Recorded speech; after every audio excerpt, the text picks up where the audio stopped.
Check, check, 1, 2.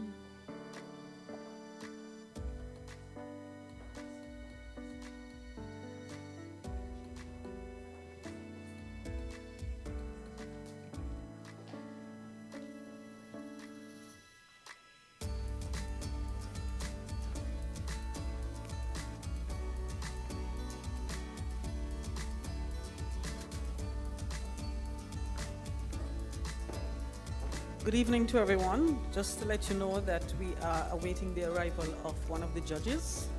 As soon as that person comes, we will begin. So just be patient. Thank you.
Good evening, all.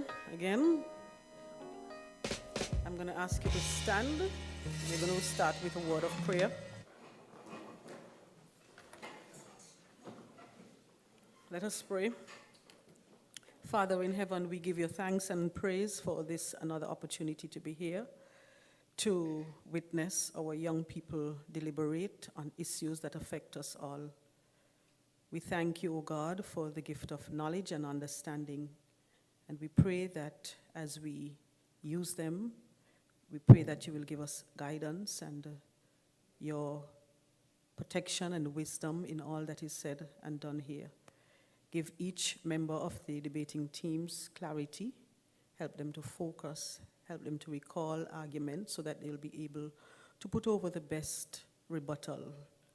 We pray that your Holy Spirit will guide the entire proceedings tonight. In Jesus' name we pray. Amen. You may sit. Honorable Minister of Social Development, Ms. Deanne Kentish-Rogers. Honorable Member of the Parliamentary Opposition, Mr. Josie Vanterpool. Principal of the ALHCS, Mrs. Rita Celestine Carty. Staff sponsor of the ALHCS Literary and Debating Society, Mrs. Charmaine Ray Richardson. Distinguished judges, parents, teachers, students, and our supportive audience in the social media land, good evening. Welcome to this, our third and final debate in the series organized by the Albina Lake Hodge Comprehensive School Literary and Debating Society. For those of you who might be joining us for the first time, this is usually the time when we compete on the regional level at the Leeward Islands Debating Championship. As you know, COVID has hit us a very hard blow, and so the debating series had to be canceled. However, the ALHCS thought that it is important to still engage our students in friendly debate, and so we are here tonight.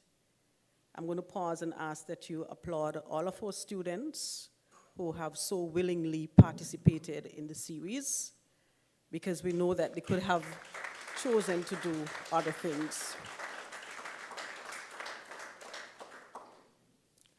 At this time, I will introduce to you our moderator for this evening's proceedings.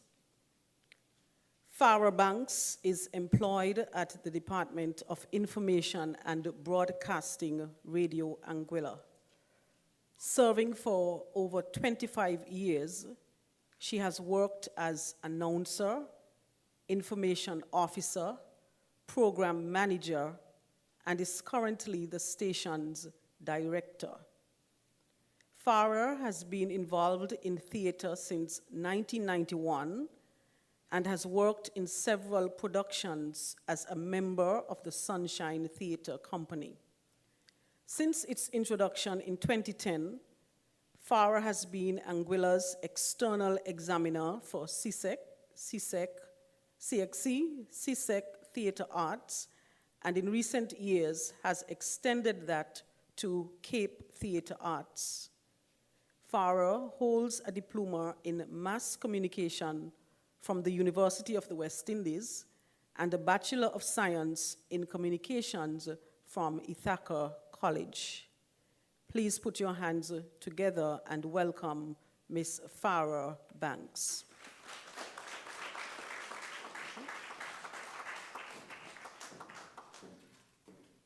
Thank you, Dr. Quealy. Good evening, everyone. I'd like to adopt the protocol established, and we'll get right into it. Tonight's Moot. Modern technology has proven to be more harmful than beneficial to society. And for tonight's finals, the proposition, Ivor Adams and Kishana Edwards, and the opposition, Alicia Carty and Cece Walker. I'd like to welcome them to the stage.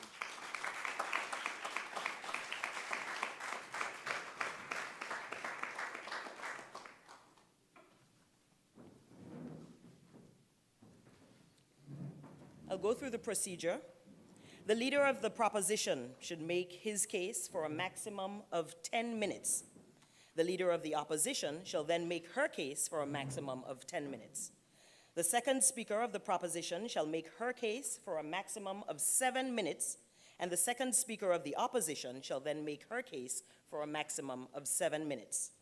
The leader of the opposition shall have a maximum of 5 minutes for rebuttal, and then the leader of the proposition shall have a maximum of 5 minutes for rebuttal. At the end of each speaker's allotted time, the speaker will vacate the lectern. The timekeepers shall give a warning signal 1 minute before the expiration of the speaker's allotted time, and again at the end of the allotted time.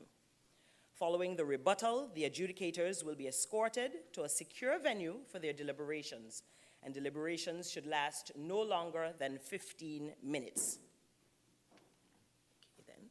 Before the start of the deliberations, the auditor will collect the score sheets on which the scores achieved by each team will be recorded by the 3 judges. The auditor will then compute the final scores, determine the winning team, and turn over the results to the special adjudicator. The auditor is allotted 15 minutes. We'll then have an open discussion while the adjudicators are deliberating for 10 to 15 minutes. This discussion must be about the moot point and must not be a discussion of the debaters. Upon the return of the officials to the debate venue, the chief best speaker adjudicator and the chief prepared presentation judge will each give brief constructive critiques of the debaters' performances, after which the results will be revealed. Now to introduce you to the judges. Tonight's judges are Mr. Jose Vanterpool, Dr. Bonnie Richardson Lake, and Mr. Kenver J. Regis. Jose Vanterpool is the Information Technology Manager at Maliohana Resort Hotel in Anguilla.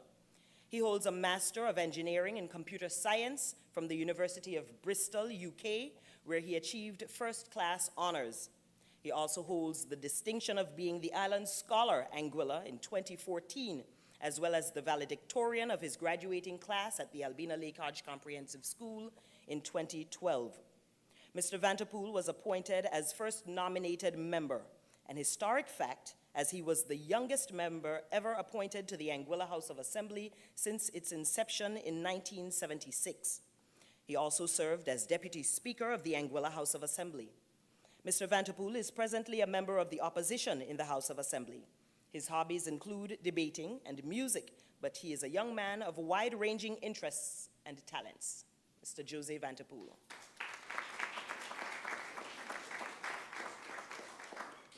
Dr. Bonnie Richardson Lake, an Anguillian descendant, was born and raised in New Jersey, USA.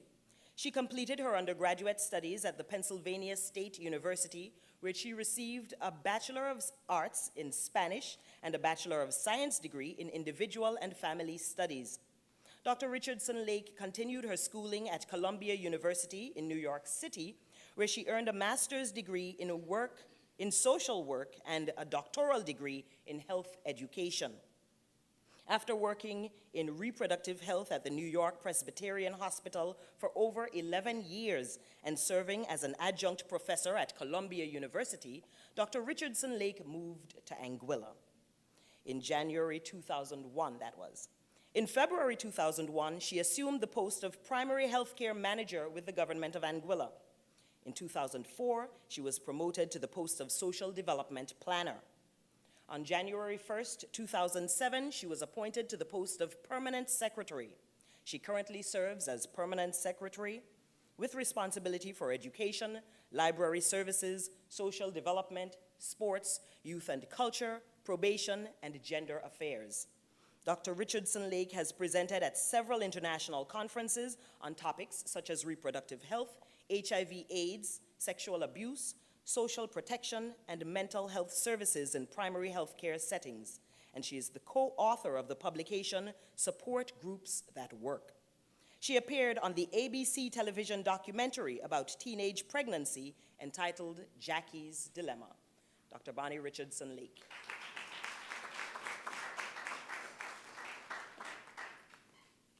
Mr. Kenver J. Regis is a native of St. Lucia and has been a teacher for over 20 years. He specializes in teaching CSEC information technology, principles of business, and math. Currently a teacher at the Albina Lake Hodge Comprehensive School, Mr. Regis teaches information technology at WISE and Cape Digital Media. Mr. Regis is also a lecturer of business and finance at the UWI Open Campus for both the graduate and undergraduate programs. Tonight's judges. We also have two Best Speaker judges. They are Mr. Kerith Kentish and Mr. Kenneth G. Porter. Kerith Kentish is a national of Anguilla and a past student of the Albina Lake Hodge Comprehensive School.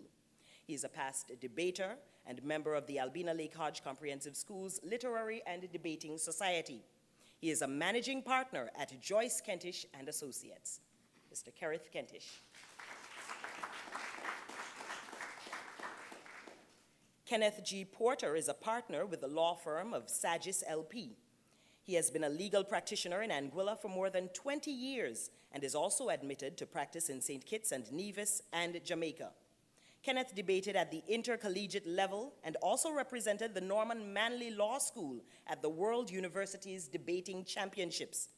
Kenneth advises primarily on commercial, intellectual property, labor, and real estate matters. He is the current Anguilla Labor Tribunal Chair and a member of the Board of Governors of the Anguilla Community College. Kenneth G. Porter.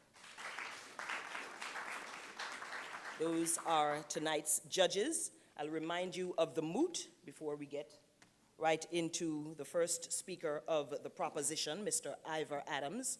Tonight's moot: modern technology has proven to be more harmful than beneficial to society.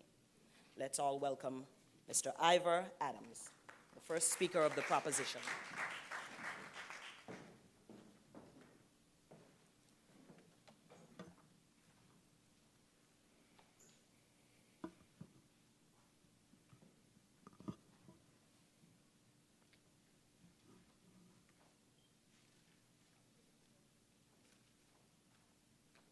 In observing the dangers of nuclear weapons, notable genius physicist Albert Einstein said, "I know not with what weapons World War III will be fought, but World War IV will be fought with sticks and stones." Moderator, honorable judges, worthy opponents, ladies and gentlemen, good evening. We, the proposition, are here to defend the moot which states, modern technology has proven to be more harmful than beneficial to society. TechQuintal.com defines modern technology as the advancement of old technology with new additions and modifications. Dictionary.com defines harmful as causing or likely to cause harm.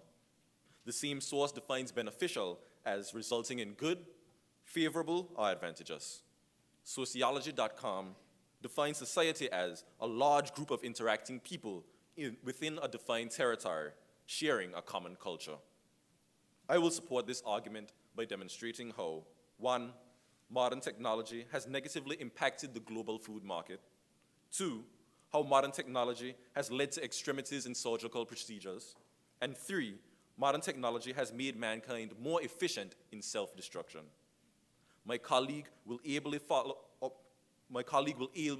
our case by showing how, 1, modern technology has negatively impacted human interactions.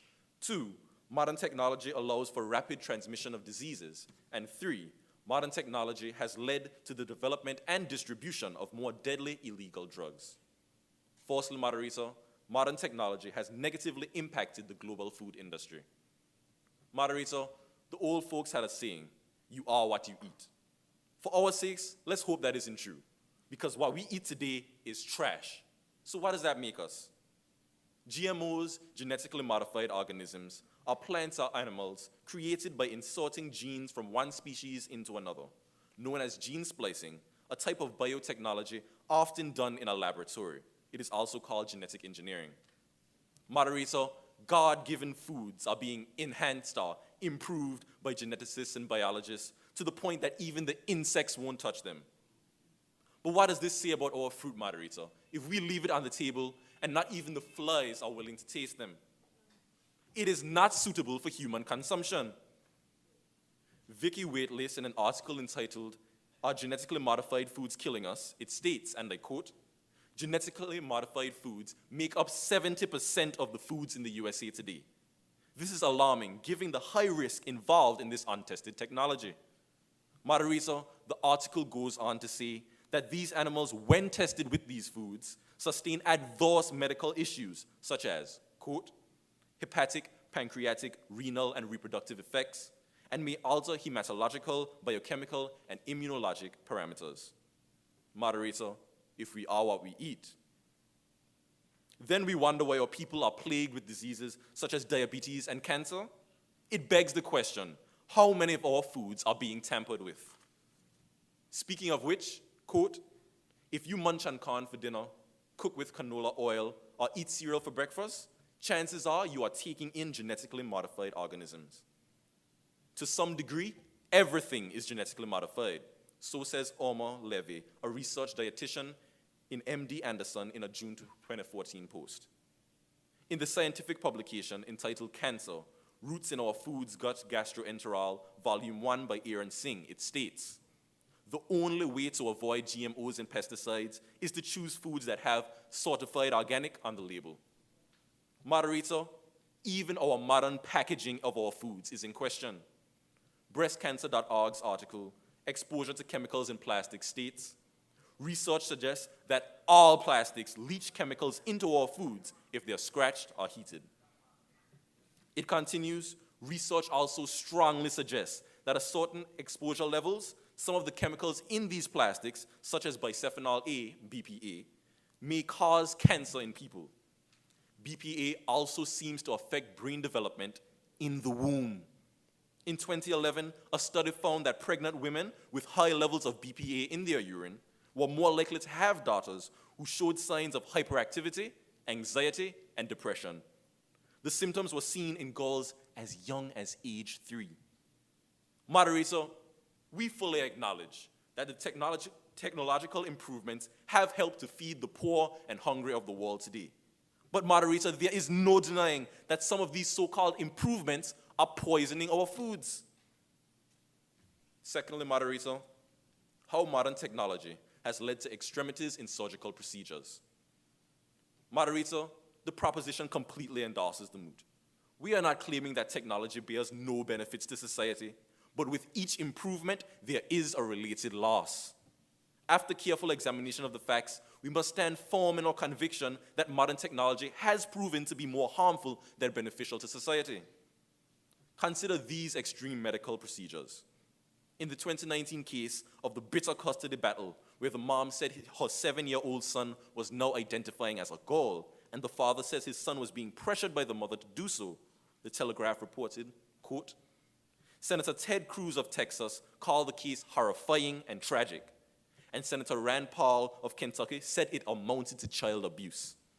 Representative Chip Roy, who represents a district of Northwest San Antonio, sent a letter to federal officials calling for a study of forced medical treatment on gender dysphoria in prepubescent children. State Representative Matt Cross, whose district includes Fort Worth, suggested that he would introduce a bill to prohibit the use in minors of puberty blockers, which block secondary sex characteristics like breasts and Adam's apple, quote, unquote. Moderator, we have gone too far. What modern technology has done is allow every human whim and fantasy to be fulfilled. We are doing everything that comes to mind without considering the consequences. Using puberty blockers is like hitting pause by blocking the sex hormones testosterone and estrogen. Puberty blockers delay changes including breast growth, facial hair growth, periods, voice deepening, widening hips, and Adam's apple growth. God bless technology, eh? Thirdly, moderator, modern technology has made mankind more efficient in self-destruction. Moderator, there is a great devastation looming over our heads, a very real threat to the very existence of humanity on this earth. We speak of nuclear weapons. A December 11th article in the Atlantic entitled "The Grim Future of Urban Warfare: How New Technologies Are Making War Even More Horrific," it states, quote, "The origins of future wars are already here, being laid in policies and ambitions, rivalries and resources, greed and grievances. The technologies that will be used to dominate and destroy are already in use or development. They will bring more conflict to cities, where casualties will multiply along with chaos and fear. War is always bad, but it's going to become much worse, unquote. Hear this, moderator. Please, hear this.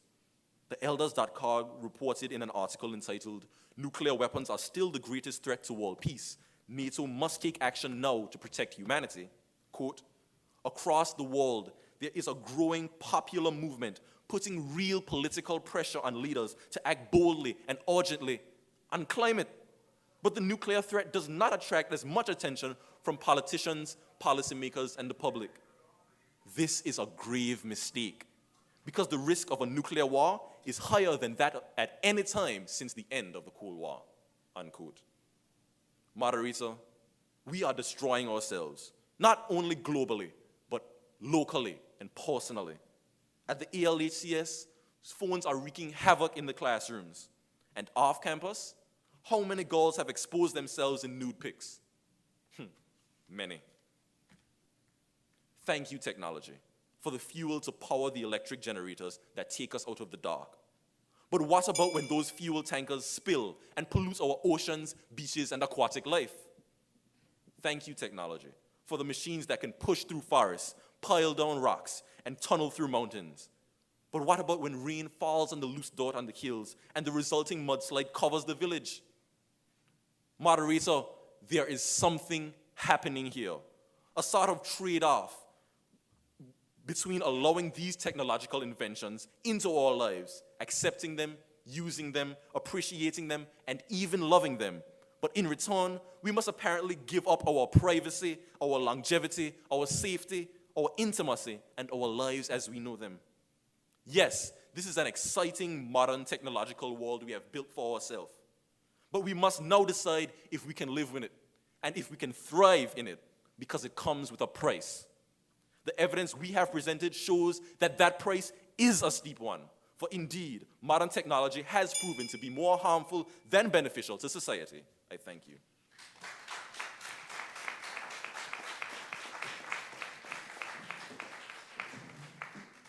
Thank you very much, Leader of the Proposition, Mr. Ivor Adams.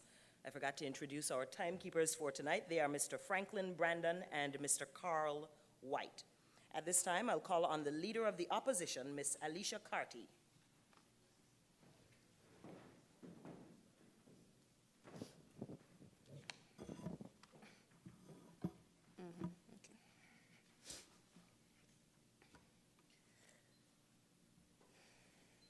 Moderator, honorable judges, most worthy opponents, listening and viewing audience, good evening. My colleague and I form part of Generation Z. My colleague and I were born with the aid of modern technology. Perhaps that's why my colleague and I may be biased. Moderator, my colleague and I rise in full opposition to the Moots that modern technology has proven to be more harmful than beneficial to society. Permit me a moment to define the key terms of the Moot. The Collins Dictionary defines modern as relating to the present time, for example, the present decade or the present century. The same source defines technology as methods, systems, and devices which are the result of scientific knowledge being used for practical purposes. Proven is the past participle of prove, which is defined by Oxford dictionaries as demonstrating the truth or existence of something by evidence or argument. It also defines more as a greater or additional amount or degree of. The same source defines harmful as causing or likely to cause harm, while beneficial is defined as resulting in good, favorable, or advantageous. Therefore, moderator, this evening, my colleague and I will illustrate how methods, systems, and devices, which are the result of scientific knowledge being used for practical purposes, presently are more advantageous to society than harmful. In doing so, I will address the social impacts of modern technology with my focus on education and communication. My colleague will address how modern technology is beneficial to the economy and the medical field. Moderator, prior to COVID-19, I am sure you, too, may have had your doubts about modern technology and its effect on society. However, this pandemic has shown us in Anguilla and the world at large just how beneficial modern technology is to society. Moderator, consider the education sector for a moment. Just shy of a year ago, schools were closed in Anguilla for a few weeks when COVID-19 invaded our shores. Some people were in a state of panic. How are we going to survive with social distancing? I got to wear a mask to school? But what if somebody cough next to me? And what about the rest of the world? According to a policy brief on education by the United Nations in August 2020, it was noted, quote, "The COVID-19 pandemic has created the largest disruption of education systems in history, affecting nearly 1.6 billion learners in more than 190 countries and all continents," unquote. Moderator, all over the world, fear set in. However, many countries, including Anguilla, were able to resume meetings with students through e-learning. According to EdTech magazine, e-learning is utilizing electronic technologies to access educational curriculum outside of a traditional classroom. E-learning courses or programs are generally based online, unquote. For us in Anguilla, e-learning was for a short period. However, in the rest of the world where COVID-19 remains rampant, e-learning continues to keep the education sector from collapsing. In fact, some educational professionals promote the use of modern technology in the classroom. Moderator, Simon Moser, Entrepreneur Leadership Network contributor, in an article entitled "How Modern Technology is Reshaping the E-Learning Industry," dated 6 January 2021, noted, quote, "Educational professionals, students, and enterprise users are beginning to leverage modern technologies to revamp the way we teach and learn, all with the goal of improving the 3 E's of education: efficiency, effectiveness, and entertainment," unquote.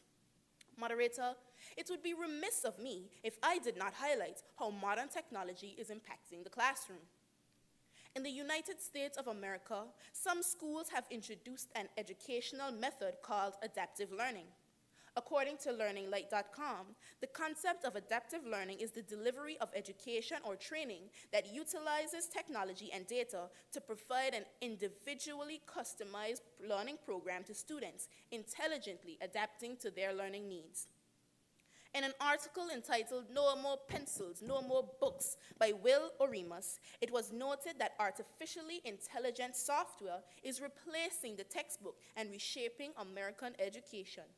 It stated, quote, "Alex starts everyone at the same point, but from the moment students begin to answer the practice questions that it automatically generates for them, Alex's machine learning algorithms are analyzing their responses to figure out which concepts they understand and which they don't." Moderator, it was further noted that, quote, "A once struggling middle school near Myrtle Beach, South Carolina, credits its embrace of Alex and other adaptive software platforms for boosting test scores, student engagement, and even teacher attendance." A STEM-focused charter school in Wisconsin saw similar gains, and according to Education Week, was so impressed with the technology that it redirected from a full-time educational position to buy more digital assessment materials, unquote. Modern technology is also useful in the classroom when used to assist the blind. In an article entitled "Technology and Education in the 21st Century, it states, quote, "Today's advances in access technology and technology in general enable blind children to progress in their learning as quickly as their sighted peers. During the preschool years, blind children can develop touch typing skills using a computerized Braille keyboard or a computer keyboard with speech output and a Braille display. With this preparation, blind children can read and write as well as, or better than, their sighted peers by the time they enter kindergarten."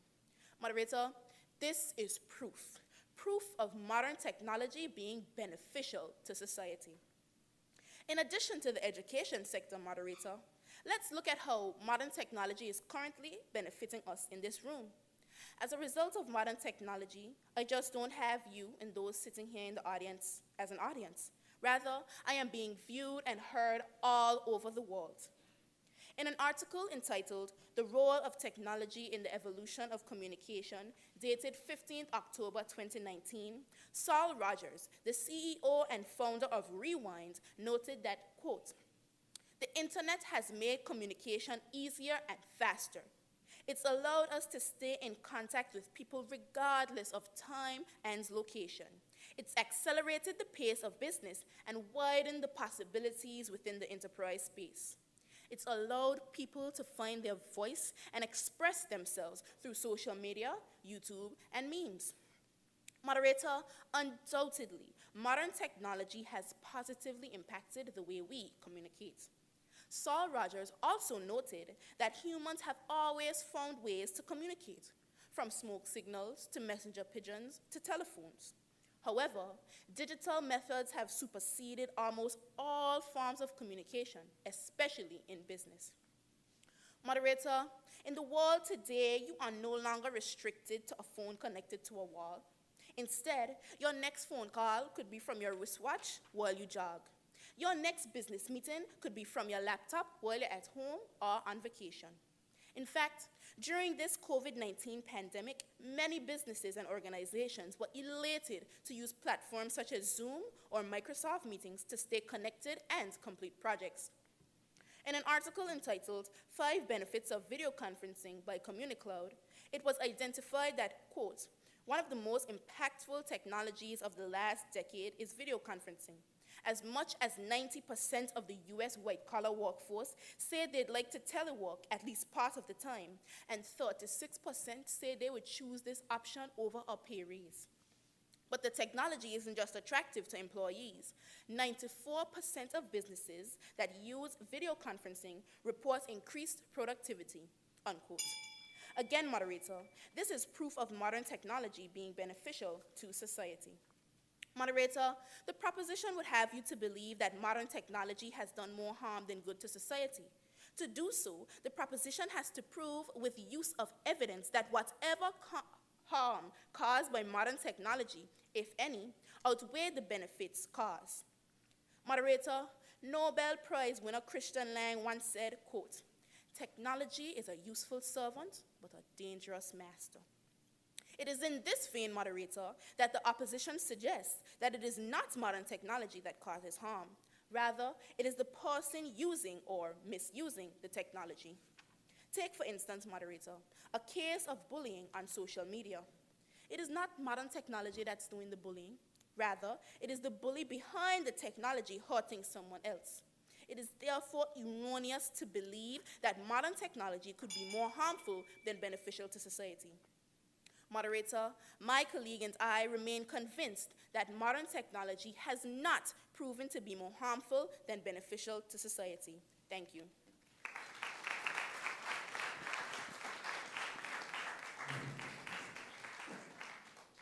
Thank you very much, Leader of the Opposition, Ms. Alicia Carty.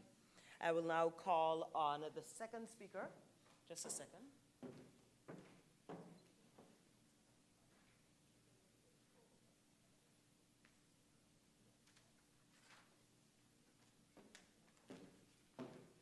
Thank you. Before I call on the second speaker of the proposition, I'll let you know that the first speaker of the proposition, the leader of the proposition, Mr. Ivor Adams, spoke for 10 minutes and 5 seconds.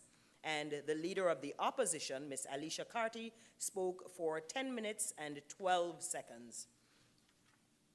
I will now call on Ms. Kishana Edwards, the second speaker of the proposition, to make her case for a maximum of 7 minutes.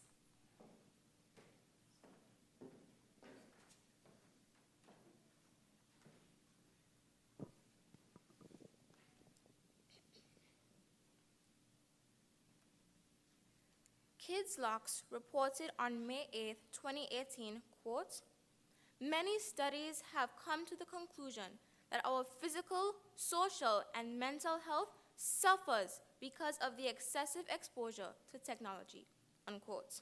Moderator, honorable judges, most worthy opponents, good evening. I step forth to support my colleagues' effort in proposing the Moot, which states, modern technology has proven to be more harmful than beneficial to society. My colleague ably demonstrated how modern technology has negatively impacted the global food industry. 2, how modern technology has led to the extremities in surgical procedures. 3, modern technology has made mankind more efficient in self-destruction. I will support his argument by demonstrating this.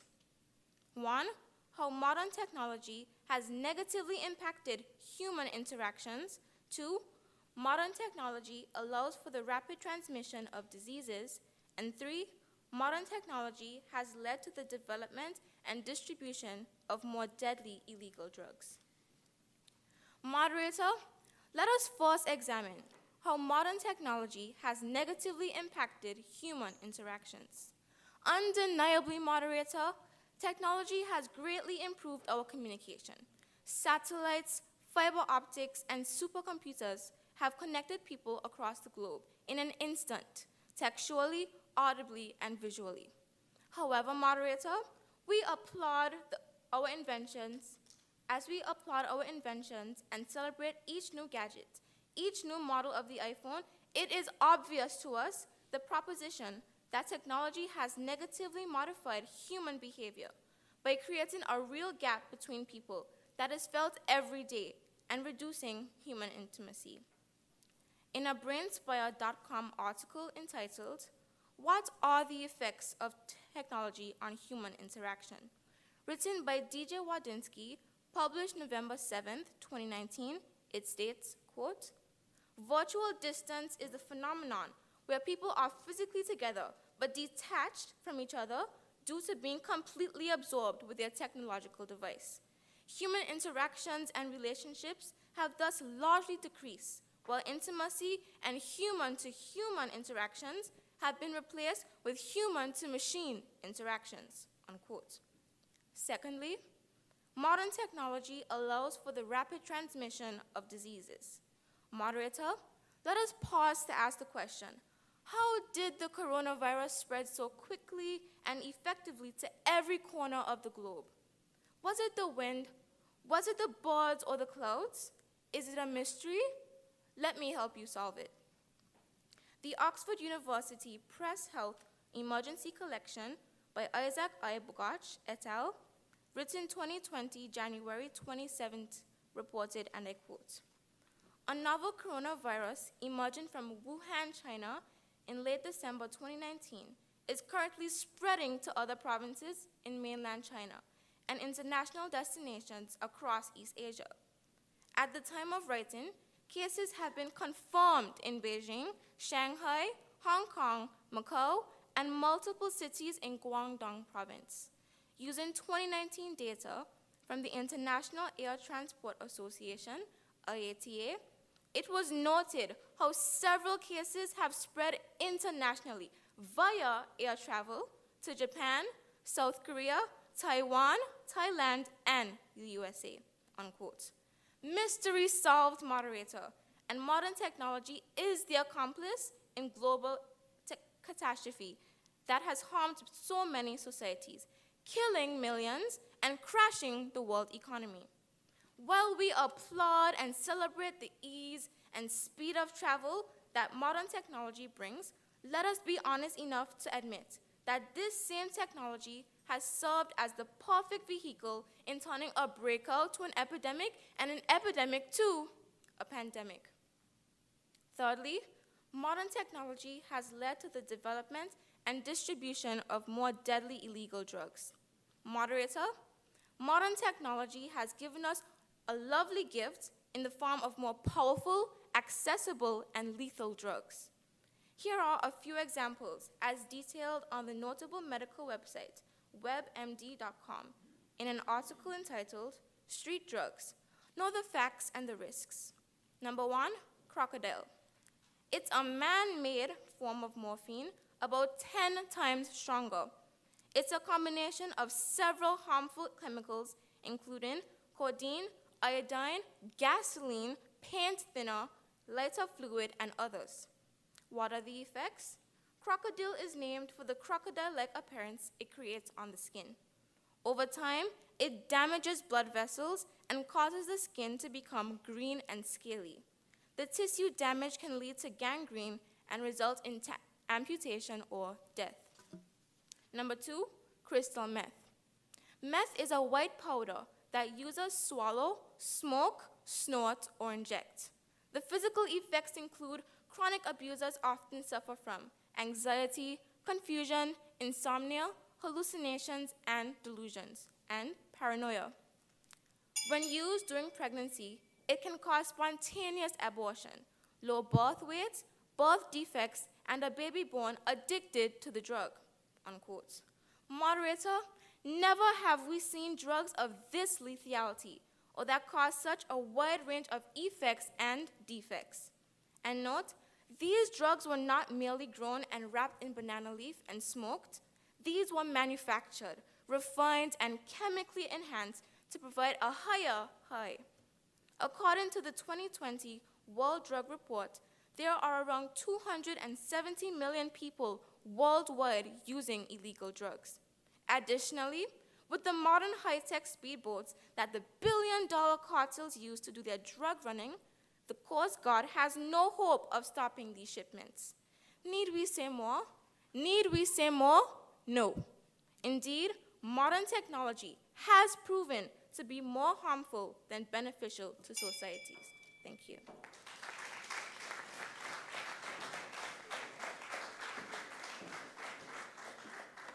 Thank you, Kishana Edwards, the second speaker of the proposition. At this time, I'll call on the second speaker of the opposition, Ms. Cece Walker. She will speak for a maximum of 7 minutes.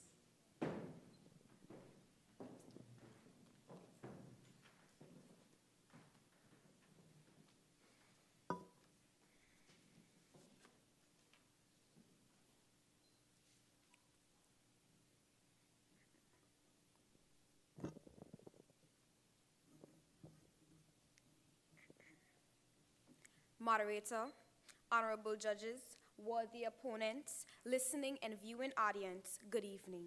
I stand this evening in full support of my colleague as we oppose the Moot. Modern technology has proven to be more harmful than beneficial to society.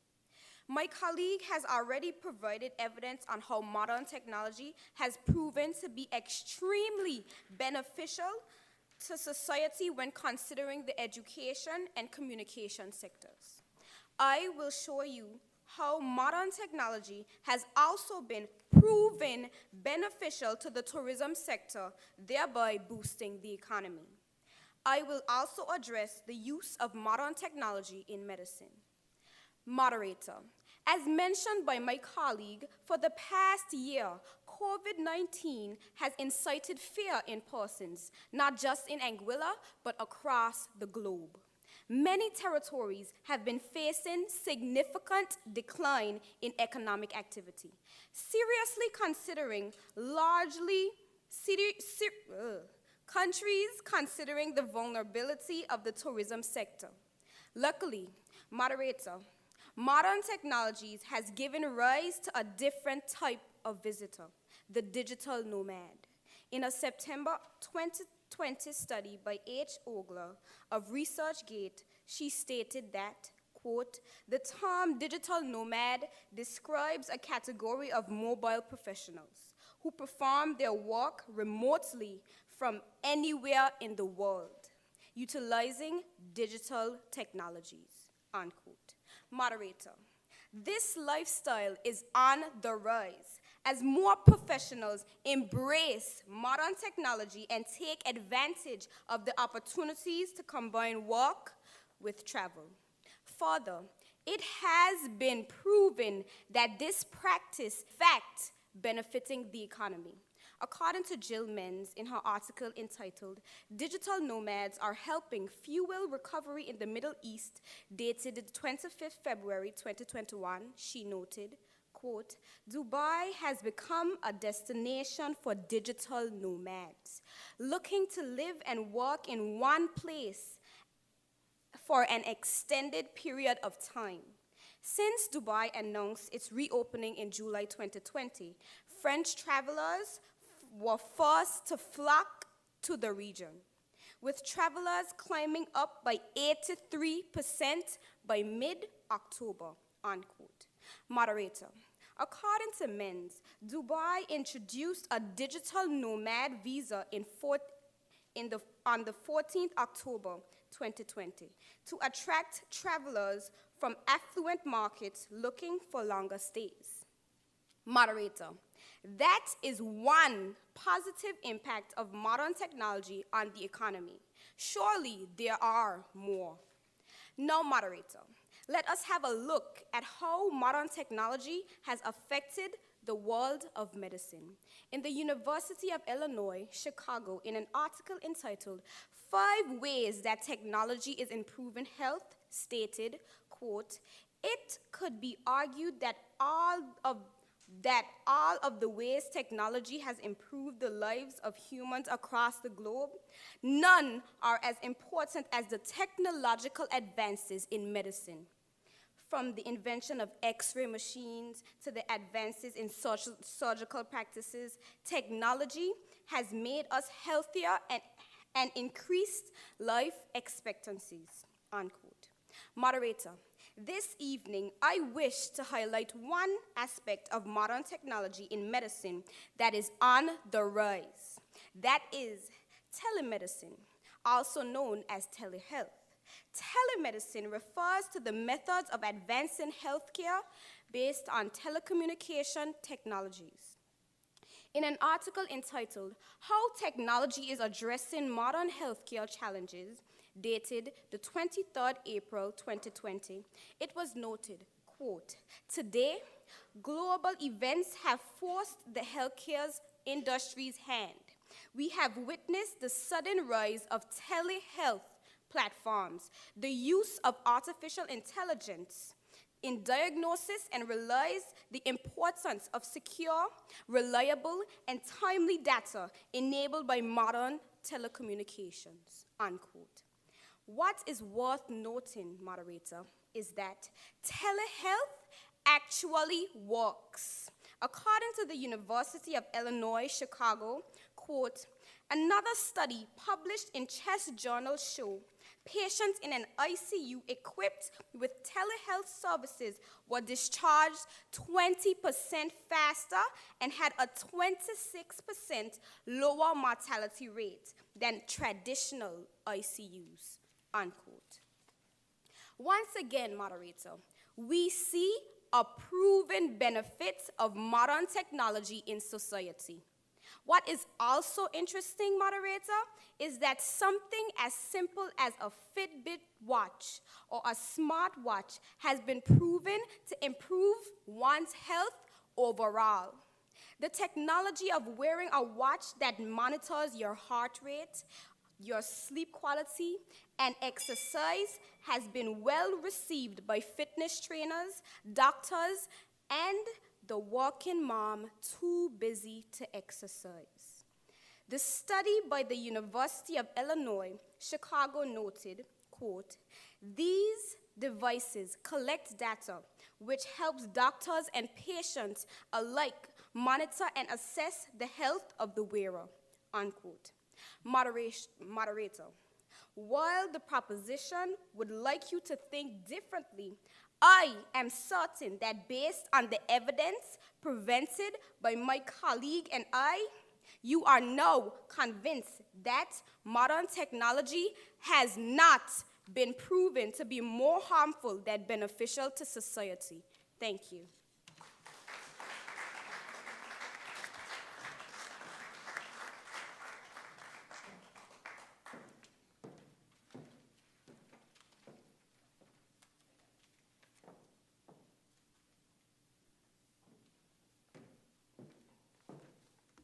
Thank you very much. Second speaker for the opposition, Ms. C.C. Walker.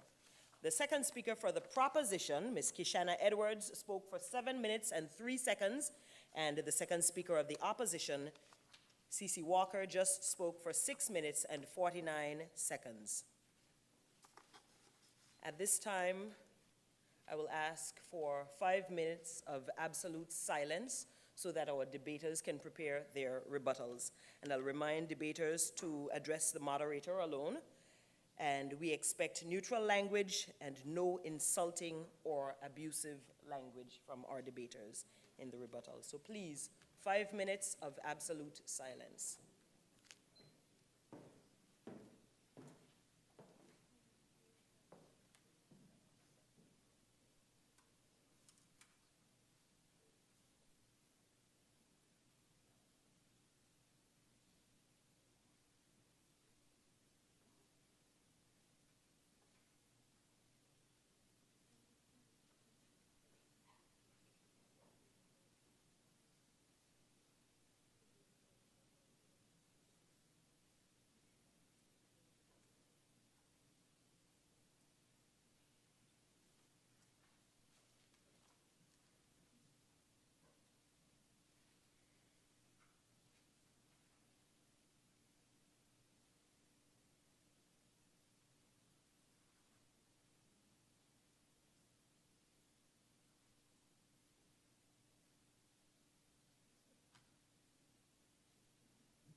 Thank you so much for your cooperation.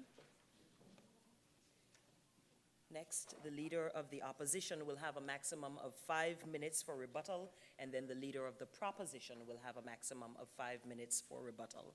So I'll call now on the leader of the opposition, Ms. Alicia Carty, to give her rebuttal.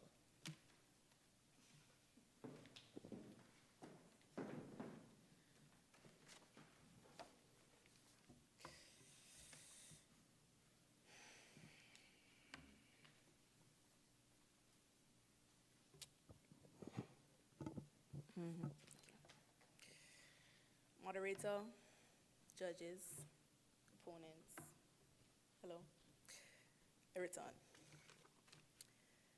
The first speaker of the proposition, the proposition, spoke about technology negatively impacting the global food markets. However, technology is also influencing people's choices of food consumption. Currently, we are being encouraged to grow our own foods, and as my opponent states, eat more organically grown foods. Moderator, my colleague and I believe that if you don't support a market, the market will cease to exist and survive. As a society, we need to become more conscious and actually begin to work against the market of genetically modified foods. The first speaker also spoke about extremities in medical procedures when it comes to prepubescent people that identify as transgender. My colleague and I believe that everyone deserves a chance to feel comfortable in their own skin. I do this by putting on eyebrows before I leave the house. My colleague, she puts on earrings so she could maintain her hot girl status.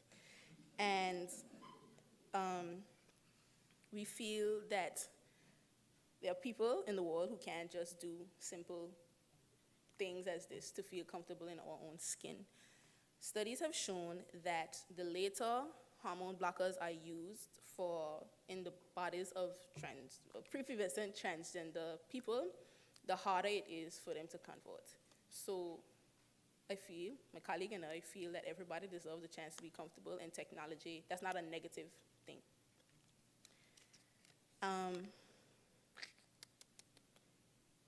As I stated in my debate, phones are not wreaking havoc, but the users are. The second speaker of the proposition stated that technology negatively impacts human interactions. And while many of us are conscious of the effect technology has on our lives, some are not aware of the grip technology has, or rather that they allow technology to have on their lives. As I stated in my presentation, technology is a useful servant but a dangerous master. Technology is not the cause of the control it has on people. The people allow themselves to be controlled. The second speaker of the proposition spoke about diseases being spread easily due to technology used for travel and transport. However, the spread of the pandemic is not due to technology developed to assist travel. The spread of the pandemic was due to persons being irresponsible and not adhering to rules to reduce the spread and receipt of the disease in their countries before they traveled. The airlines did not cause COVID to spread. Finally, yes. The first speaker of the proposition spoke about nuclear weapons ruling our lives. However, technology can also be very beneficial to becoming more sustainable and making more sustainable choices when it comes to energy and stuff like that. Technology is like an art. It is a soaring of human imagination, said Daniel Bell. Anguilla's very own Jibril Lewis has created a wave energy converter which converts kinetic energy from a wave into electrical energy. Currently, the patent was bought by an Austrian engineer, and there are currently 2 large-scale prototypes operating in Puerto Rico. Moderator, this opportunity not only puts Anguilla on the map with advances in sustainable energy, but think about how many young minds will be inspired by the innovation of one of Anguilla's very own. Moderator, my colleague and I live in a country that does not seem to want to be left behind in time when it comes to the houses we live in, the food we eat, and even the way we dress. The world is changing, and we should be willing to change with it. The opposition, please.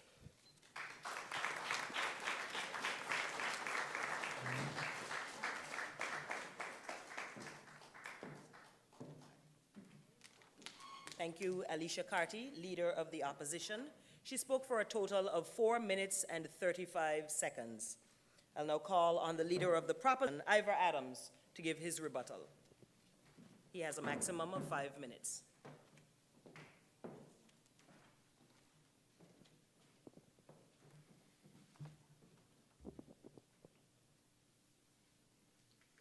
Moderator, judges, opponents, ladies and gentlemen, I return to the podium to both analyze and deconstruct the opposition's argument and prove how they have proven that modern technology has proven to be more harmful than beneficial to our society.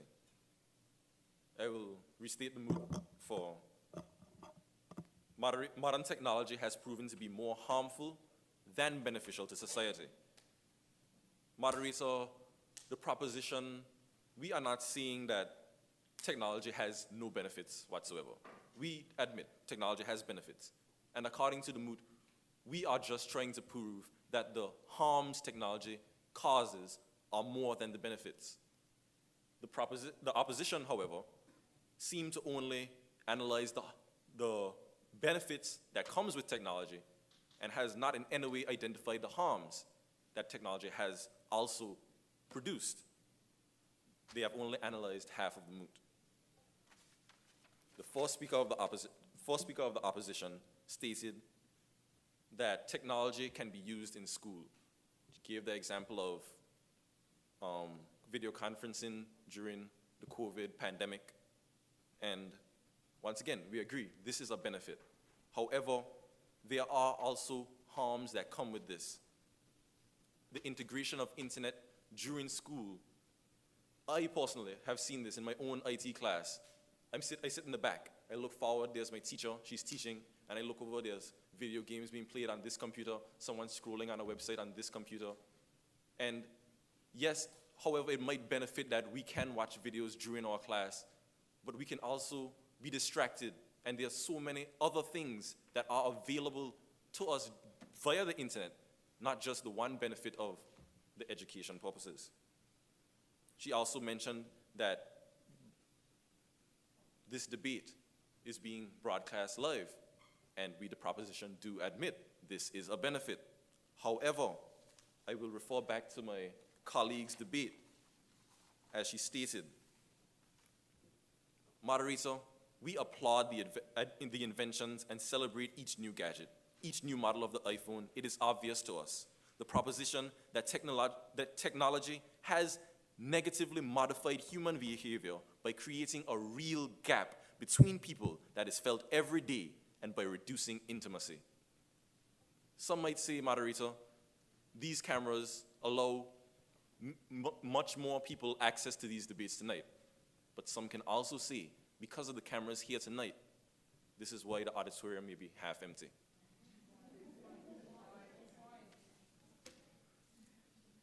Moderator, the leader of the opposition mentioned that the problems caused by technology is not necessarily the technology, but the users of the technology.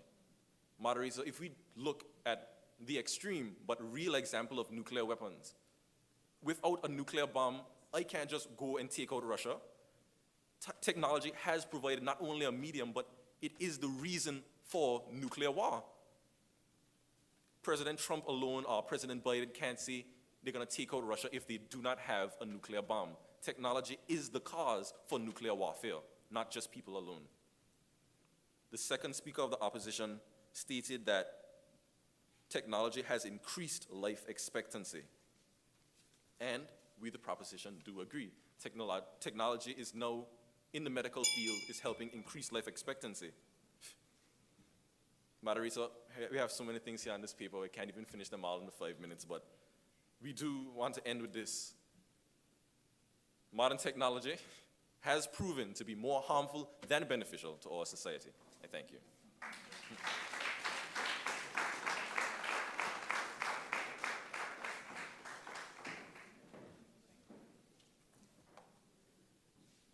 Mr. Ivor Adams, thank you, leader of the proposition. He spoke for a total of 4 minutes and 16 seconds.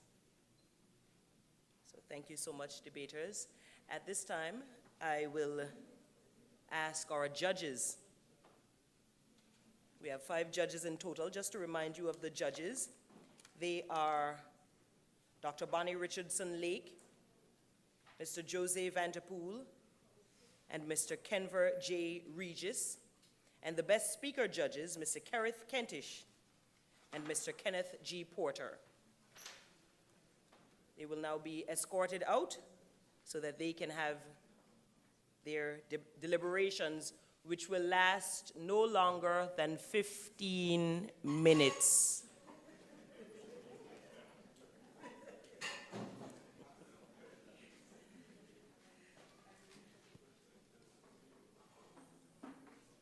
I understand that before the start of the deliberations, an auditor will collect the score sheets on which the scores achieved by each team will be recorded by the 3 judges.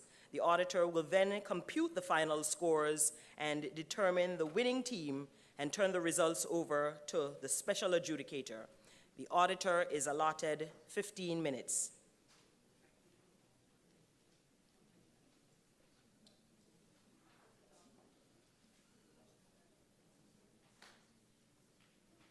Your 15 minutes have already begun, so.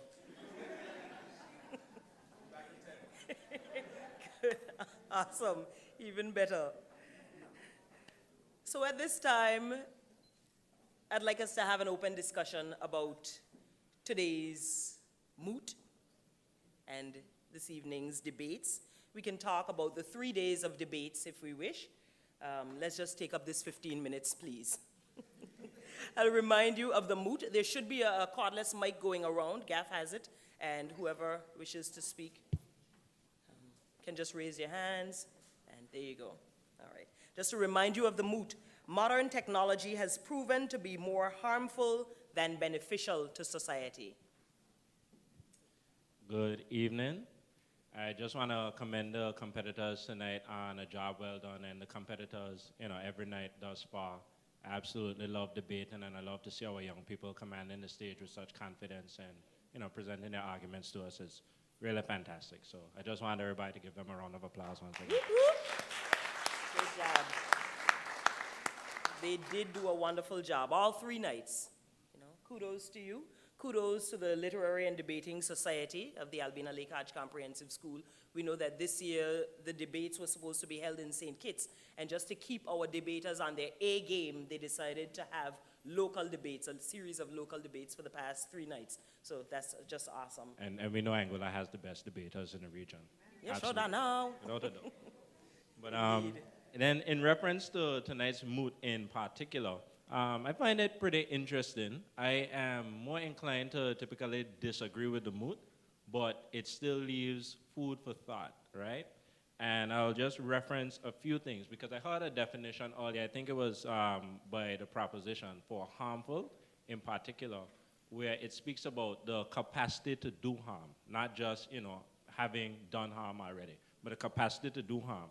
And then when you consider that, then it really makes you open up your thoughts about the moot. And something that I could reference is artificial intelligence. Now, artificial intelligence definitely has a lot of potential benefits, tremendous potential benefits. But then you think about if it is used improperly, what the potential harm of that could be like.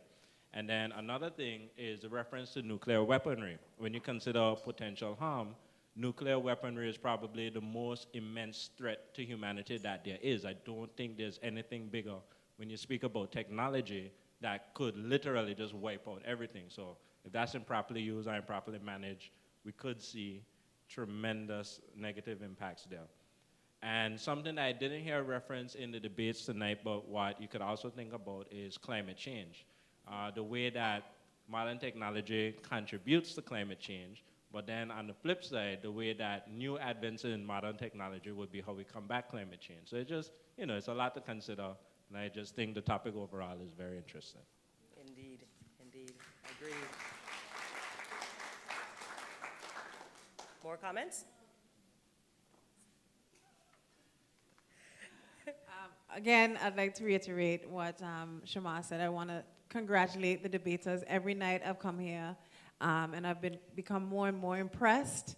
I love to see the young debaters stepping into their confidence, and I can see them becoming more comfortable with the podium each and every night.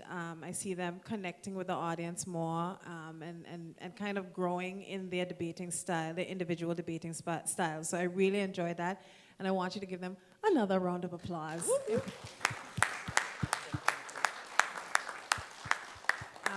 I think that the Moot tonight was very interesting. It's a very hot topic in terms of modern technology, and it has been for a number of years. I think it's also interesting in relation to the points that were made in relation to education, of course, how it impacts education, whether or not it's used as a learning tool, how it allows us to continue education during a period in which education has been disturbed on a massive scale worldwide. But then there's the question of how is technology used in the classroom. And one of the technology is multifaceted, and in the classroom specifically, the most important element to whether or not it's useful is how is it used as a learning tool? How is it used during the implementation and delivery of material to students? And that is, I think, the most crucial part of whether or not technology in education is beneficial. And we also know that technology can't quite remove face-to-face instruction, because education is not only about you getting material, it's also about your social skills, it's about your soft skills, it's about how you communicate in groups. It is developing the comprehensive child in a comprehensive system. So I love the debate, and I want to congratulate all the debaters and the organizers again, because I know that there are people behind the scenes who make this happen. So thank you to everyone. Thank you so much. And we know that Minister Kentish Rogers is a former ALHCS debater, and we can see how she uses the skills that she would have garnered in her everyday life, you know?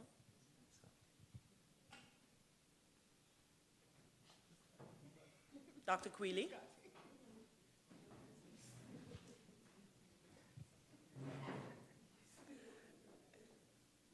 Principal of the ALHCS, Mrs. Rita Celestine Carty, is holding the mic, and she will use it. I was just holding it until somebody else asked for it. Just being useful. But of course, we know that we are very proud of our debating society, and we are very happy that we are able to present not only a local debate, not only a debate series, a regional debate series, but through technology, we have presented a stimulating global debate series. So I guess they deserve another round of applause. Indeed, indeed. And indeed, the topic is timely, relevant, and we have to also admire the way they treated it, because it was a very stimulating and thought-provoking presentations from all four, and the richness of the topic was really brought out in the presentations. So another round of applause. Yes. Let's clap for the next 10 minutes. Yes. This is really impressive on a lot of different levels, and I'm very, very proud of us. Indeed. I see a quote here: "It is better to debate a question without settling it than to settle a question without debating it." Joseph Judert. I'm not sure if I pronounced the last name correctly, but quite fitting. Any more thoughts, questions, comments, observations?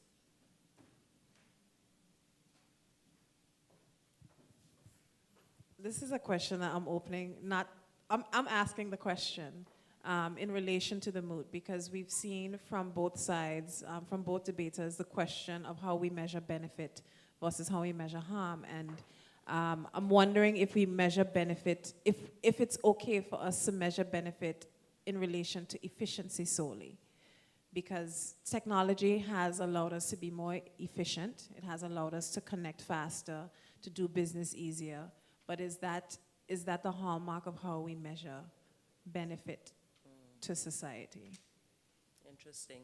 I had a conversation day before yesterday where someone visited Radio Anguilla and they said, you know, in the past couple years they would get over 150 emails every day. And now they get less than 100 emails every day because everyone wants to communicate on WhatsApp. Nobody's emailing anymore. They just want to chat, you know? And so, harmful, beneficial. But also, since we're talking about the proliferation and the speed at which information travels now, I was interested because I was looking forward to see if any of the debaters would flag it up. But with the efficiency, we've also had the proliferation of fake news and how difficult it is to combat fake news, especially in this particular era where we're talking about information that is of public interest that people need to get, and information that undermines that public information. So how do we balance verification in a time when people only read the headlines? That's one of the things that I wanted. I think it would have been interesting to see how they would have handled that, but I think it's open to the audience as well if they want to comment. Great This question. is a very interesting. You can find anything on the internet to prove whatever point you want to prove. That is so scary. Well, I think the answer is critical thinking and teaching our young who are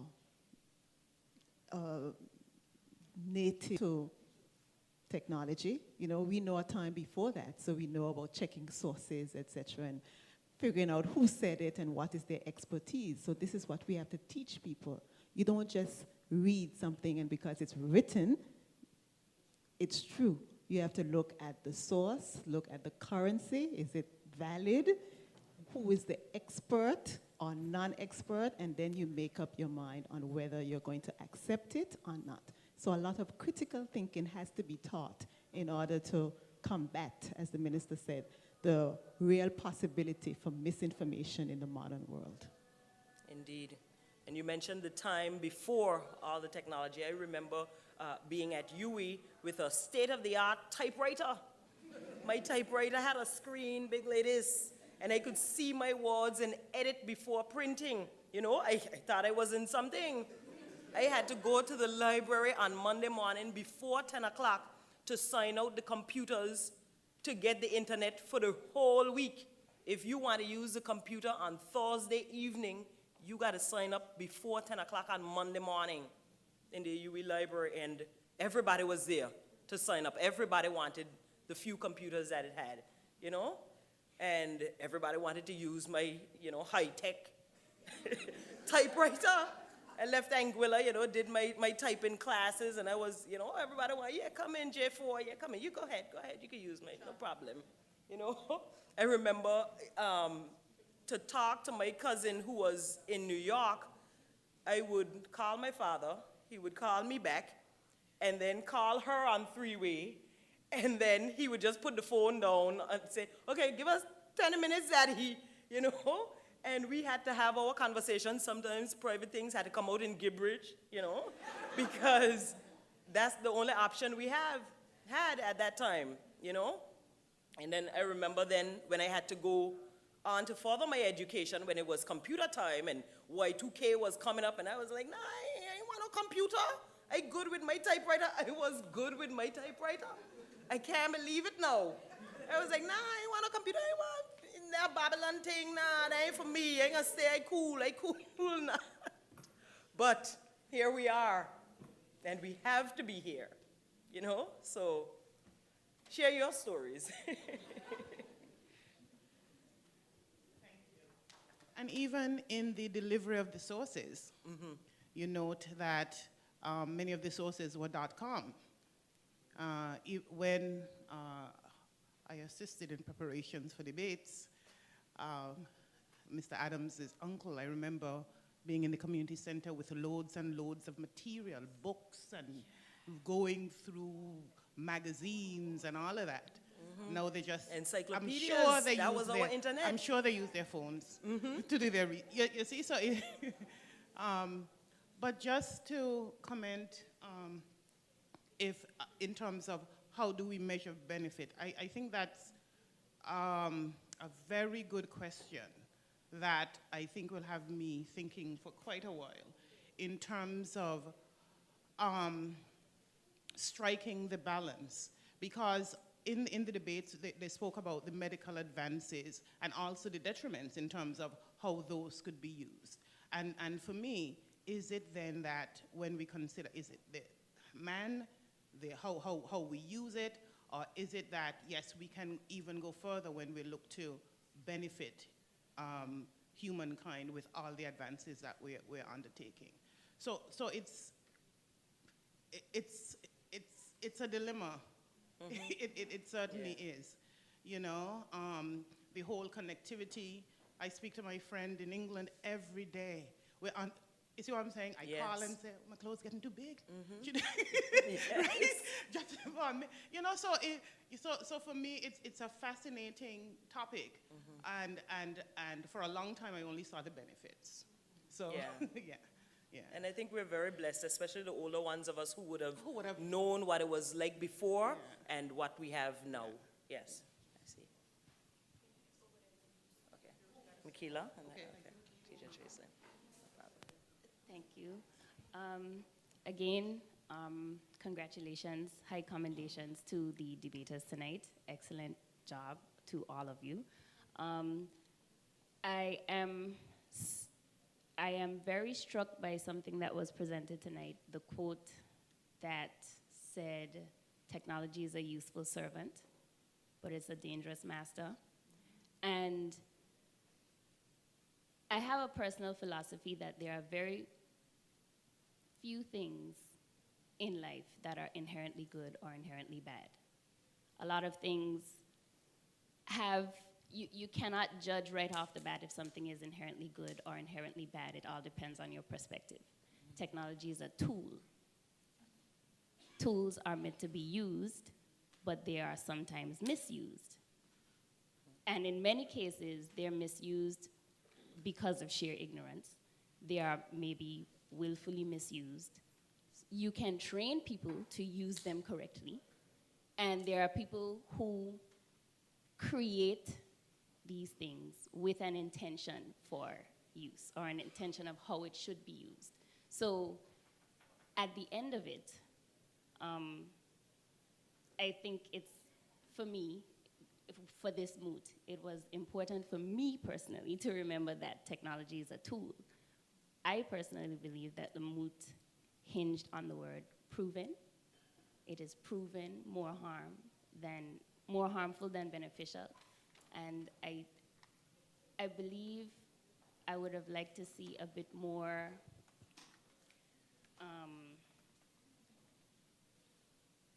a bit of a tighter focus on that actual proof of the more harmful nature than the more beneficial nature, the more contrast and comparison between the two, because the focus on one on each side was a bit, you know, it leaned towards the bias of each side. So you wanted more evidence? I wanted just a bit more, but I do believe that each side was excellent in their delivery of their presentations. That's it for me. Thank you. Agreed. Goes back to critical thinking. So, Teacher Tracelyn? Sorry. Mrs. Hamilton? It's okay. Good night, everyone. Good night. Congratulations for each night of debating. I think that the children did very well, and they should be commended. I just wanted to make a comment on something that the opposition said, and when they were speaking about the good to education, and they mentioned children with special needs. I really, as the education officer responsible for support services, I really jumped out at that because, yes, technology has created a lot of assistive tools to enhance our children with special education needs in terms of access and having the ability to showcase what they can do and having that mantra that no child should be left behind. So I really like that that was brought forth because it is a good, and in education we want to ensure that all children have access. So I really like that. So just wanted to share that. Thank you.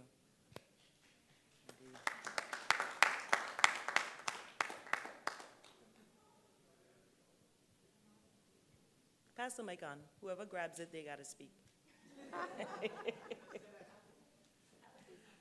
Sure.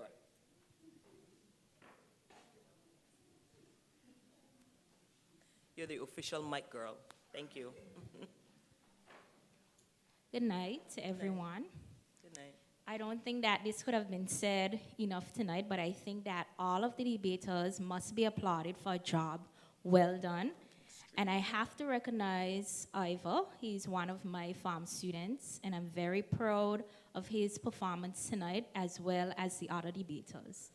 The topic is a very extensive one, and I am thinking of using it as an icebreaker in one of my classes, you know, to get the students thinking and to hear what ideas they would present. I'm sure that all of us can agree that technology is harmful and beneficial at the same time. As the leader of the opposition presented in her rebuttal, she said that technology can be beneficial or harmful, but it depends on how we use it. Something along those lines she would have stated. And all of us here have, know that technology has made our life easier in some way or the other. During the pandemic, someone else stated that e-learning, came on the scene. And that made our lives easier in some way. We were not able to meet physically, but they still were able to have, access to the information, and we were forced to use technology. Technology can be harmful too, as it, poses some health defects, and it can be harmful to our bodies in some way. So how can it be harmful will depend on how we use it. How can it be beneficial? It can be beneficial if we choose to use it in the right way and in the right context. Thank you. Thank you. You have a comment up here?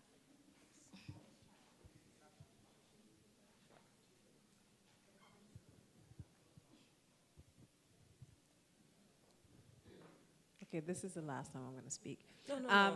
I did want to say that I enjoy the fact that the debaters spoke about different types of technology, because on the first glance reading of the Moot, you might have just focused on cell phones, computers, etc., but they went into medical technology, nuclear weapons, transportation, and I really, really enjoyed that. So kudos to you on diversifying your own Moot and making it as holistic as possible. What I do want to highlight, and it was because of the comment made in relation to it's about how we use them, and then the comment about how they are, what is the intention of the technology. If you had watched a documentary on Netflix, I can't remember what it is. It's from they're social media engineers. The Social Dilemma, yes. And it was talking about how these tools were created and that they're actually engineered for addiction. So the actual purpose of the tool is addiction.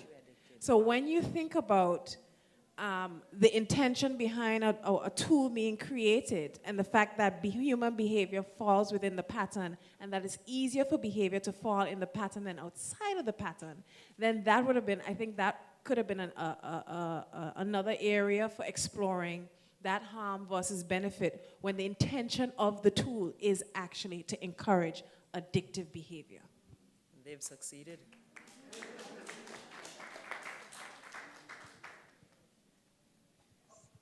Michaela. Mike girl? Well, I'm sure 15 minutes have gone, but I wanted to say this would be the time to explain what causes addiction. It's that instant gratification. It's those moving pictures. It's the fact that every time you touch it, it will respond. So now you have to be the master of that and know that you can do other things with your time, with your eyes, with your hands, right? Because if you press and you get a response, you want it again and again and again. So that's what causes the addiction, and the fact that the pictures are always changing in front of you. But that's not good in the long term. So tell us how do we stop? You stop by stopping. You stop by, and even the phone itself can tell you, because it tells you how much time you used it today. It tells you whether that was up or down from yesterday. So it can help you to see whether you're becoming addicted or not, so you can be the master of it and not the slave. Yes.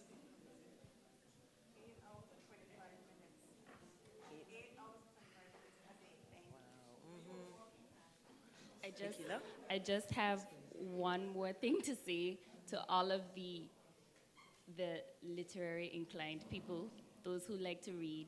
There is a very interesting novel by Dan Brown. We all know Dan Brown for his very controversial stances on loads of things. And his latest book, Origins, is an extremely fascinating read. And it talks about, it tries to explore or put forward all of the different, not myths, but the different arguments for human existence, where we would have come from, where life on this planet began. And then it moves towards positing that human life would become near impossible to sustain without technology, partially because of human activity. And so I thought that it was a very interesting read. I thought that it was a book that's very well related to this topic. And for anyone who is interested in reading and expanding your minds, Origins by Dan Brown is a very interesting book to read related to this topic. Thank you for that suggestion. Thank you so much. I see the judges outside, but maybe we can entertain a few more.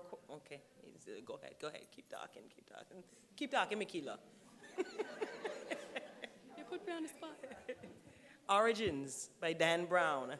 Well, you know, I can't give away everything. Can't give away the whole I can't plot. give No, away of course spoilers. So I do believe that any people working in the library here tonight? No, couldn't tell you. Check for it on Amazon, but check downstairs. We also have a very illustrious book club. We meet on the third Wednesday of every month. It's called Spill the Tea. And we meet to discuss books related to specific themes, so you don't have to read the actual book that is featured each under the theme. Shameless plug this evening, of course. That is so awesome. I don't know how you guys find the time.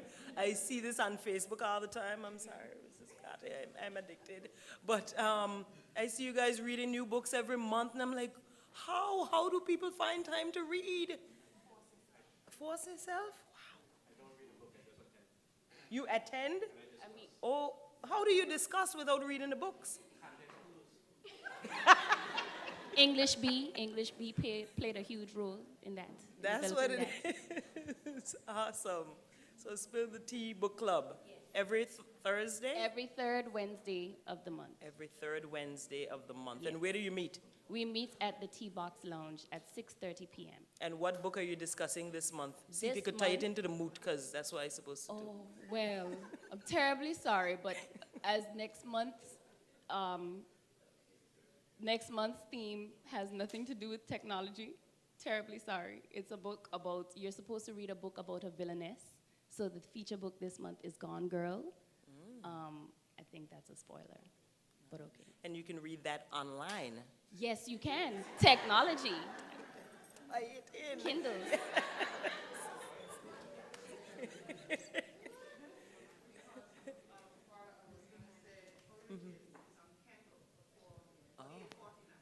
Oh, so Origins by Dan Brown is on Kindle for $8.49. Yeah, so you can be reading tonight There as you opposed go. to waiting. See, she just used technology just like that.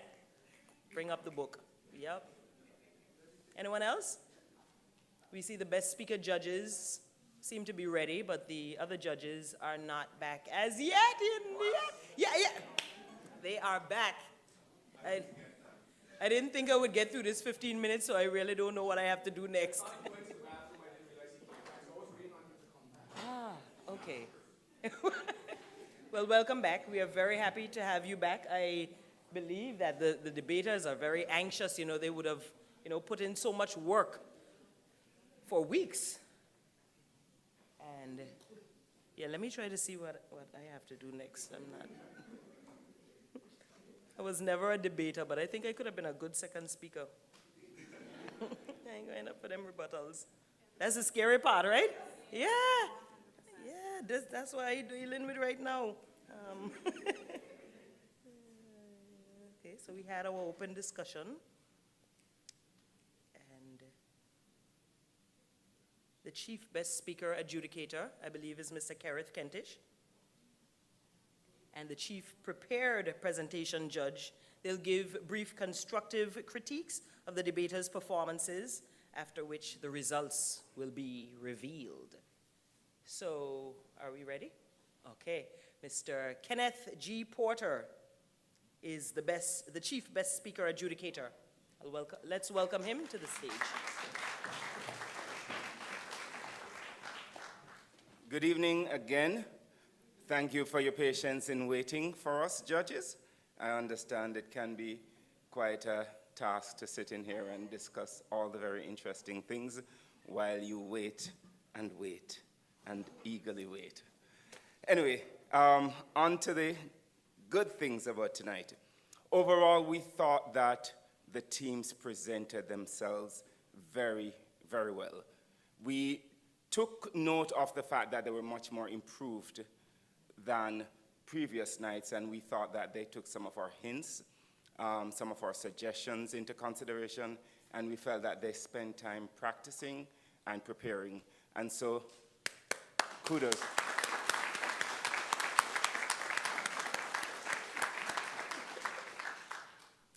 They presented themselves with confidence, and importantly, overall, they presented themselves with passion. And we thought that that was particularly relevant to the topic tonight. The fact that they could speak on something that clearly was important to them, was something, it's about technology, something that, as one of the debaters said, they were essentially born into. Maybe that's why it's more passionate for them, it's more relevant to them. We also thought, and I just want to mention, for most speakers, perhaps all speakers, nerves can be an issue. And even the most experienced speaker will have moments when they get up to the podium, to the lectern, and their nerves take over. We thought in general, and not just tonight's debaters, but the other nights, the debaters took care to manage their nerves. And that is one of the first things that, as a judge, I look out for. How you manage nerves. How are we able to see whether you're nervous or not? And in general, we thought that they did pretty well. The use of research, we thought again tonight, it was pretty good with one note. The presentation of data can be tedious. It can be a very tedious affair. So when a debater comes before you and seeks to present data, it's always interesting when they're able to add humor to it, when they're able to appropriately and with sufficient emphasis speak to the data, interpret the data, and make the data relevant to the moot, and in particular make it relevant to the point that they're making. We thought that the debaters did well with that. We think, certainly as best speaker judges, that debaters need to be very careful when you're presenting certain sources. If the source is aged, then it's best to leave it because very many things may have happened in the interim. And so be very careful when you present data that might be 6, 7 years old. When you refer to a source that might be 6, 7 years old. And, well, okay, I'll leave it at that. But just be careful with your sources, generally speaking. Another point, I think, just as a suggestion, that certainly all speakers should be concerned about, and I think Ms. Banks perhaps would be even better able to speak to this, and it's the use of your voice. Your voice is your first instrument. And for any speaker, any debater, it is the first thing that you warm up. It's the first thing that you take care of. It's the one thing you constantly need to practice. Practice the use of all corners of your voice. Your voice has its unique texture. It has its unique sound. A high-pitched sound can be effective.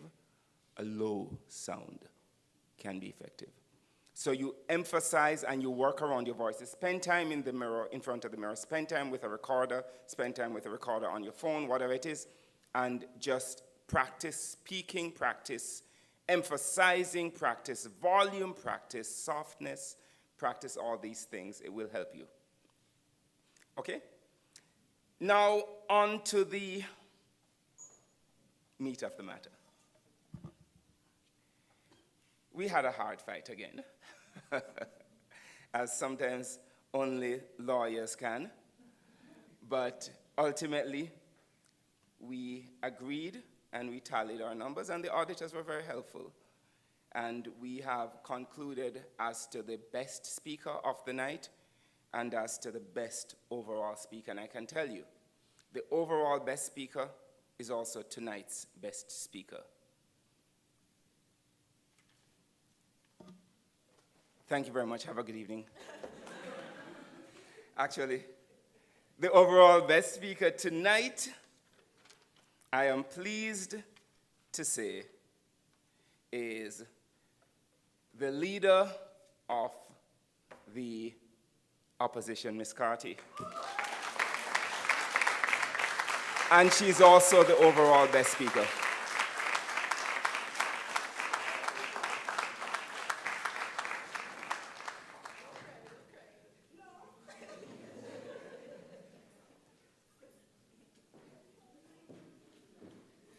Thank you so much, Mr. Porter, and congratulations again to Alicia Carty, leader of the opposition tonight and overall best speaker. We'll now welcome Mr. Jose Vanterpool to the stage to give us the results, the rest of the results.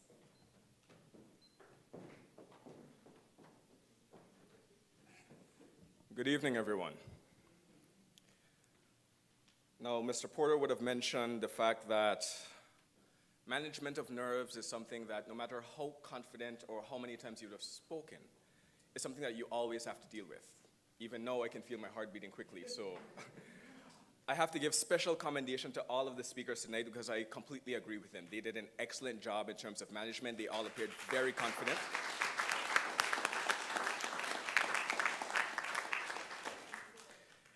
Now, as I've been attending the debates this week, I really thought leading up to this debate that I wouldn't want to be a judge. And with the standard and quality of the debate this evening, I still feel that, you know what? I really don't want to be a judge for this, you know. This is a tight debate with some very excellent arguments. It's not going to be easy to kind of deliberate on. Today makes exactly 9 years since Anguilla would have been named the Leeward Islands Debating Championships in 2012.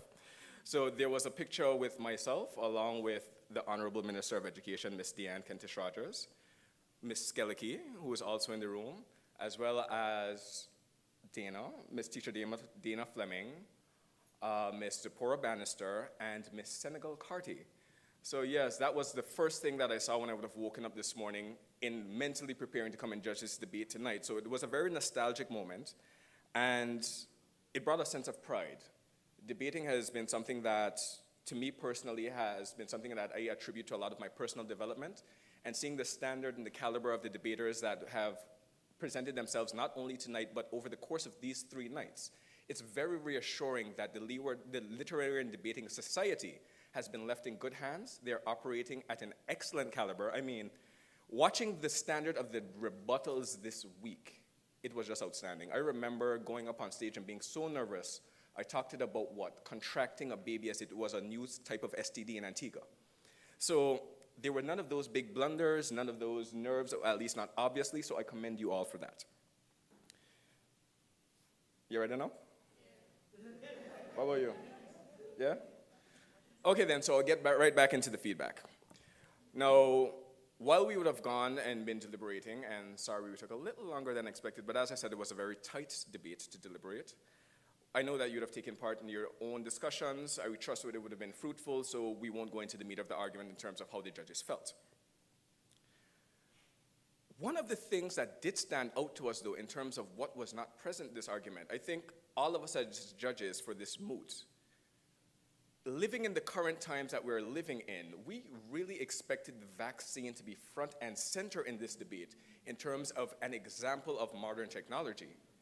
The coronavirus pandemic has pretty much crippled the global economy, brought countries to their knees, and we're seeing this ongoing global campaign for the development of vaccines, followed by the rollout of vaccines. So I don't know if, well, it wasn't just me because the other judges did share this feedback. We really expected the technology of biomedicine and vaccines to be front and center in this. That was just an interesting point that I'm not sure if the audience also expected, but let's get into what was touched upon. If beginning with the first speaker of the proposition, we felt that he had great use of gestures, great voice modulation, and very relevant statistics. We felt that the points touched on were very good, but in some areas, further development would have been needed with some points to really bring the argument home or bring it full circle. That doesn't mean the points were excellent, but it's just to go that extra mile. And later on, I'll give some examples of how you can go that extra mile to really bring the points home. The first speaker of the opposition, we felt also had a good use of gestures and voice modulation and appeared to be very relaxed. We did feel that she spoke a bit fast at times, but due to the use of time and seeing by how much she went over, we felt that this may have indicated that this may have just been due to an excessive amount of material. But at the same time, while that isn't a bad thing, you have to be cognizant of your time and your use of time to be able to present the material that you do have within the time in a very confident and fluent manner. Coming off a bit rushed may either come off as being a bit unprepared or a bit nervous, or may just simply make it difficult for the audience to connect with what you're saying at times.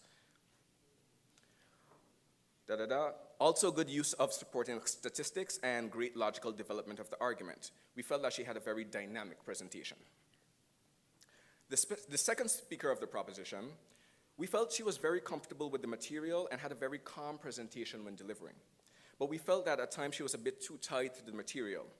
And this could have sometimes disconnected you from really being able to go the extra mile of connecting with your audience. Some points were excellently presented. When I mean excellently, very convincingly presented. But we still feel that some further development was needed for some other points. So, for example, you would have touched on the fact that modern travel has enabled the coronavirus to spread, which is true. But we cannot negate the benefits that have also come along with modern travel in recent times. So are we saying that for this example that come up, this is a clear negative example that was aided by technology, but would we say not have the modern devices of travel in exchange for, like, would we drop all of the benefits we had in exchange for being able to protect against infrequent situations such as these? We felt it was an excellent point, but you could have really gone home to kind of drive the point home, or kind of negate these other questions that might arise. To go a bit further, the second speaker of the opposition, we felt that she had a great presentation. She had a great use of gestures, but at times we felt that gestures could have been overused. Anything in moderation is good. Anything that's overused can take away. There's diminishing returns after a certain point.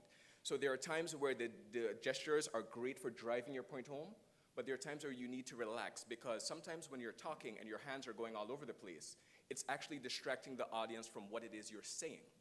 So being able to sometimes relax and bring your body posture in line with what you're saying kind of drives the point home sometimes more than overly expressing due to body language. We felt that excellent points were made, but similarly here, we still feel that some points could have been further developed to really drive the point home. For example, here, the point was made that due to the global pandemic, we have seen an increase in telemedicine. It's brilliant, it's true. But due to the global pandemic, telemedicine is not what's front and center. Going back to the vaccine, due to the global pandemic, the biggest technology-related health development has been the development and the rollout of the vaccine. So we felt that, you could have gone further. Okay, this is a health development, what's the biggest one? Or there was also a mention of wearables, that they allow you to be able to track things such as your heart rate, different kind of bodily reactions. But it's a difference in saying that you and your physician are able to track your heart rate and saying technology has been developed that is literally saving lives. You're bringing the same point across, but your choice of language and how you frame it can determine the strength of how that point is brought across. Moving on to the rebuttals, we felt that the leader of the opposition in her rebuttal had an excellent recall of points. We did notice a difference in coherence, a clear difference in coherence between the rebuttal presentation and the prepared speech, but that is always expected. With a prepared speech, you're able to stand at home in your mirror, go over it a number of times, you know what to expect, and if you forget, you can look down. When dealing with the rebuttals, you're reacting on the fly, so you would expect that it would not be as coherent there. The leader of the proposition, we felt, had a more structured and composed presentation when dealing with the rebuttals, but we felt that not as many points were recalled when compared to the opposition argument. We also felt that while he had a strong presentation, he could have used the ending time more effectively to kind of deliver a solid closing. And with that being said, are you ready to go home now? So I can leave? No? Okay. The final scores for tonight's debate, and for the final debate of this, the Anguillian Leeward Islands debating competition, COVID version, the proposition would have scored a total of 610 points.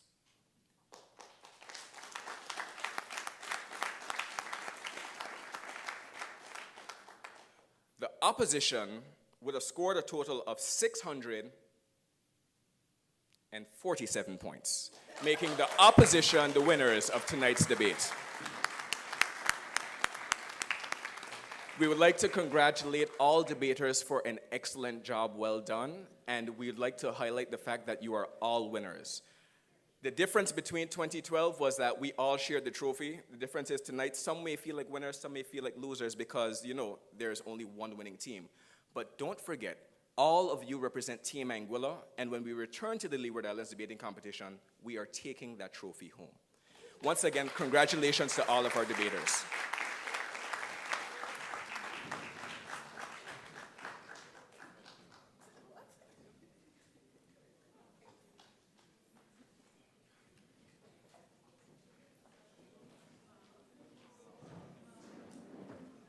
Congratulations, debaters, and congratulations, team opposition.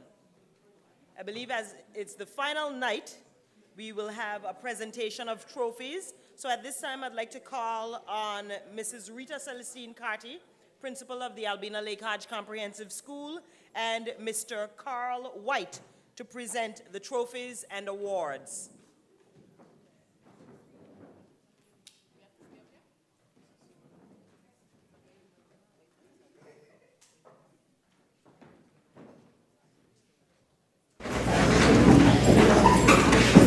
Okay, once again, we congratulate all of our debaters. So I'm going to ask you to put your hands together, not just for those debating tonight, but for the 3 nights.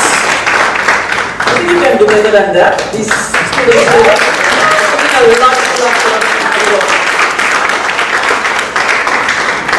Right now we are going to present certificates, just to let you know that the trophies are in the process of being prepared, so we will present certificates only. As I call your name, students, you come forward. Ivor Adams.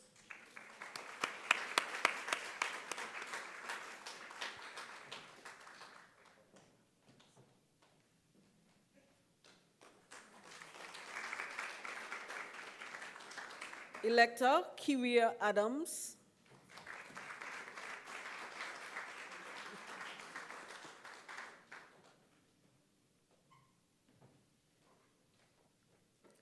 Alicia J. Carty.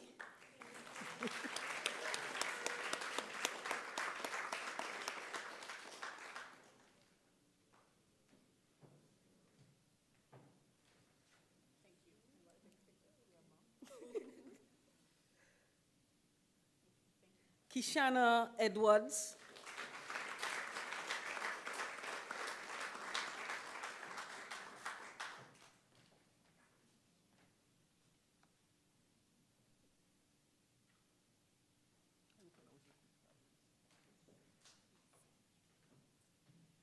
Lisa Andrea Franklin.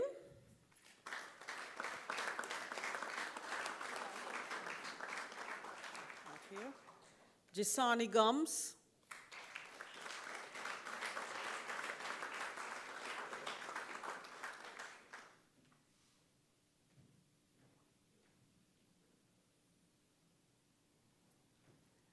Sikani Reed.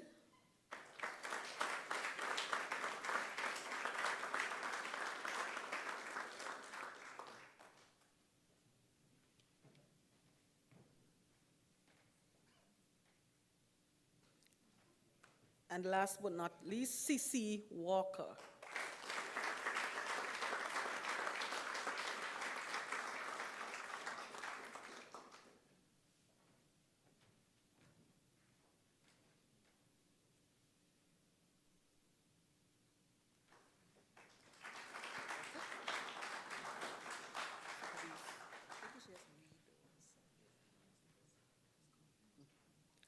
Okay.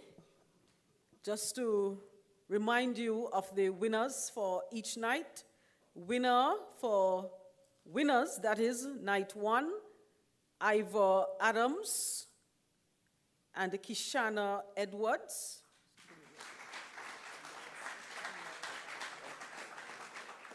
So those were our debaters. The best speaker was Ivor Adams. Ivor, congratulations. Night 2, winners, Alicia Carty and C.C. Walker.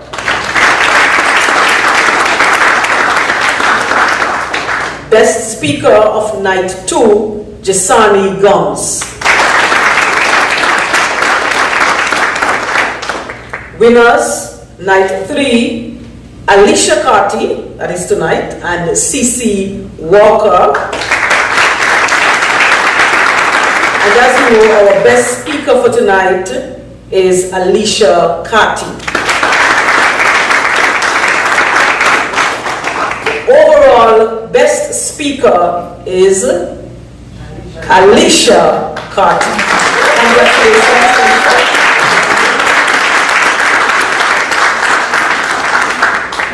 I'll now call on Ms. Taisha Emmanuel to deliver the vote of thanks.